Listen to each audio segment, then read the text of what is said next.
What's up guys, welcome back to another video. In this video, I will show you how to change currency on Coinbase. So if you're looking for a way to change your currency or update your currency that you are usually seeing here on Coinbase, well, this one is very easy. So the first thing that you want to do is you want to go and click on your name or your profile icon at the top right here. And you want to go ahead and click on the manage account option that you see here. Now, in here, what we need to do next is we want to go ahead and change a few things.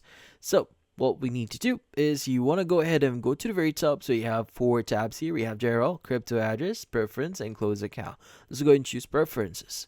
Now, under preferences, you should see currency. You can go and click on edit. And from here, you can go and choose whichever currency that you want to basically see here. So there are going to be a lot here. So you could maybe I want to switch over to USD. Let's go ahead and choose this one and just click on save.